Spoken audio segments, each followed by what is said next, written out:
If you're looking to buy a stacked NBA 2K account with max badges and more, visit sportstmb.com. He has been in the community for years and has hundreds of reviews. Click the first link in the description to get your account today.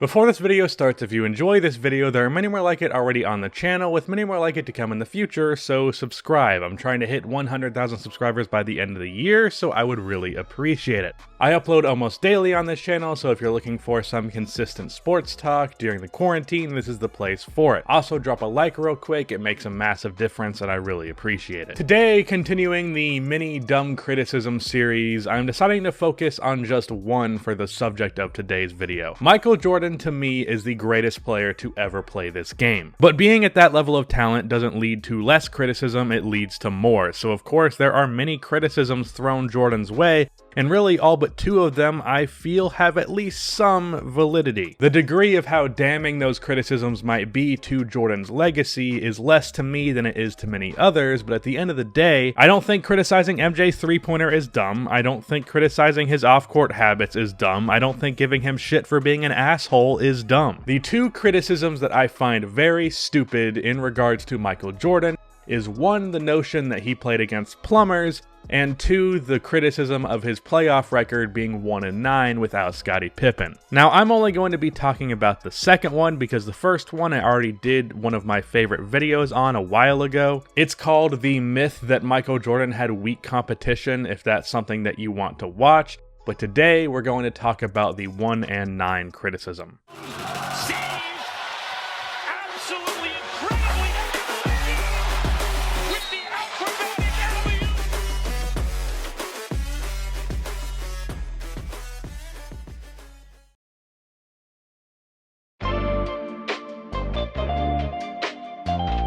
The best way to describe how I feel about this 1-9 criticism to LeBron fans who often bring it up is that I feel holding this against Jordan is similar to holding LeBron's finals record against him. In both instances, I feel those records being held above these players' careers to delegitimize them is ridiculous, and most importantly, it ignores context. And if there's anything that I advocate for on this channel, it's proper context, because there's not many things that annoy me more than surface level arguments that ignore all context. There are a handful of reasons why holding Jordan's playoff record pre-Scottie Pippen above him is ridiculous, but let's start with the most basic reason why, which is that every team that Jordan faced was a fantastic team. In Jordan's rookie year, he faced the 1985 Milwaukee Bucks, a team that fell one game short of 60 wins, led by some very underrated players of the era. Terry Cummings, who is a 20-10 power forward, Sidney Moncrief, who is a two-time Defensive Player of the Year as a shooting guard. He's the only guard to have won Defensive Player of the Year twice. And on top of that, he was a 25-5 guy as well. So Sidney was not only one of the greatest defenders ever, but he also could put up 20 points a game on any given night. And then there were also players like Paul Pressey, who was an elite defender and great playmaker, Craig Hodges, who was a shooter, and guys like Alan Lister, Ricky Pierce, and Mike Dunleavy Sr. And somehow, a rookie Michael Jordan managed to win a game in this series where he had 35, 7, and 8 on 46% shooting. However, of course, the 59-win Bucks ended up winning this series in 4 games, and in case any of you are confused, back in the day, first round series used to be best of 5, not best of 7. Now let's get on to Jordan's second year, where he would not have even been in the playoffs if he did not risk his entire career to carry this team to the playoffs in the first place. Criticizing him for doing this is just stupid, because he very easily could have just sat out the rest of that season, not made the playoffs, and his record would be 1-6 without Pippen instead of 1-9. This is, again, like criticizing LeBron's finals record, where he could have very easily just lost in the conference finals and his finals record would be better, but really, is it better for him to lose in the conference finals? And not to bring LeBron into every conversation about Michael Jordan, but I also am kind of forced to do that, LeBron did not make the playoffs in the first 2 seasons of his career. Jordan did. But in his second year, Jordan faced the '86 Boston Celtics, considered by many to be one of the greatest, if not the greatest team of all time. This, as a reminder, was a second year coming off of an injury Michael Jordan, who was playing with a bunch of cokeheads. And of course, he got swept because this is one of the greatest teams in NBA history that obviously won the championship that year. And then the following year, he faced a similar Celtics team once again. This team was not as good, but still very good. They won 59 games and they ended up going to the finals. So that is a 59-win team, then a 67-win team, then back to a 59-win team, the 67-win team winning a championship, and the next team making it to the finals. So to say the very least, Jordan had some damn fine competition that he had to get through in order to even win a series. But now let's look at how Jordan performed as an individual in these series. In 1985, he averaged 29 points, 6 rebounds, 9 assists, and 3 steals a game, shooting 44% from the field, which was not too different from his regular season numbers. Versus the 86 Celtics, he obviously averaged an absurd amount of points because this was the series where he famously put up 63 points, and Larry Bird described him as God disguised as Michael Jordan. So for the series, he averaged 44, 6, and 6 on 51% shooting, which is double his regular season points per game that year, but that's with a lot of restrictions. Realistically, Jordan would have averaged around 34 points under normal circumstances, so there's like a 10-point upswing there. And then in 1987, he averaged 36 points, 7 rebounds, and 6 assists. As a whole, Jordan in these 3 series averages 33.5 points, 5.9 assists, and 6.3 rebounds, shooting 46% from the field. When you compare that to his regular season stats over those 3 years, he averaged 31.7 points, 5.6 rebounds, and 5 assists, shooting 49% from the field.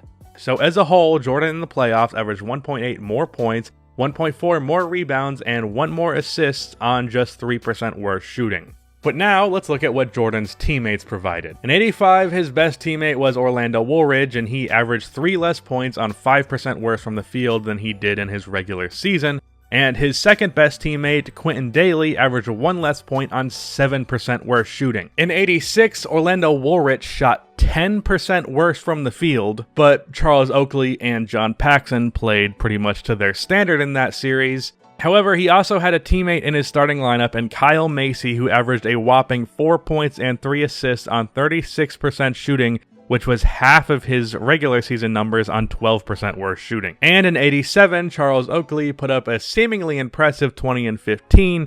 However, he did it on a not so impressive 37% shooting. But basically the point I'm trying to make is that Jordan played amazing, but it did not matter, both because of the competition he was facing and the rosters he had to match up with them. The second best player on his teams would be at best the third to fourth best player on the other teams that he was facing. I would think that LeBron fans who dish out this criticism more than anyone would be more sympathetic to this, but of course that would mean being consistent, and no one likes to do that. Jordan being 1-9 in the playoffs before the team got Scottie Pippen isn't a case like LeBron in 2011 where Jordan just vastly underperformed. It's a case like 2018 where it didn't matter how ridiculously good he was, the opponent's team was just too good for one individual player to win the series on his own, and his help wasn't good at all, just like LeBron in 2018. But now let's acknowledge the most annoying part of this criticism, and that is the narrative that it's trying to portray. See, the key thing here, and the key thing with the wording of this argument, is that he had this playoff record before the team added Scottie Pippen, which basically implies that Jordan wasn't shit without Scottie Pippen. However, in the following season, Scottie Pippen was a rookie who came off of the bench, averaged 21 minutes a game, and an absolutely absurd 8 points per game. The guy was carrying Jordan, I'm telling you. Scottie in the following playoffs averaged 10 points and 5 rebounds and still came off of the bench. And yet, Jordan still beat an underrated Cavs team and got a game on a team that would eventually go to the finals in the '88 Pistons. And the next season, Scottie was a valuable player, but he was still not an all-star level talent. And yet, the Bulls made it to the conference finals where they lost in just 6 games in a series where Pippen averaged 10 and 7 on 40% shooting from the field. For the playoffs as a whole, he only put up 13 points on 46% shooting. Jordan did not need Scottie Pippen to win a playoff series. He did it with Pippen being just a role player on the team for 2 years. He did need him to win a championship. There's no denying that. However, every player ever needs star talent besides them to win championships. So, that's not a criticism that should be applied to anybody. His 1-9 playoff record without Scottie Pippen is not a stain on his legacy. It's just a matter of unfortunate circumstances. So that is why the criticism of Michael Jordan's 1-9 playoff record without Scottie Pippen is dumb. That's the end of this video. Please be sure to like and subscribe for more NBA content like this, and cue the outro music.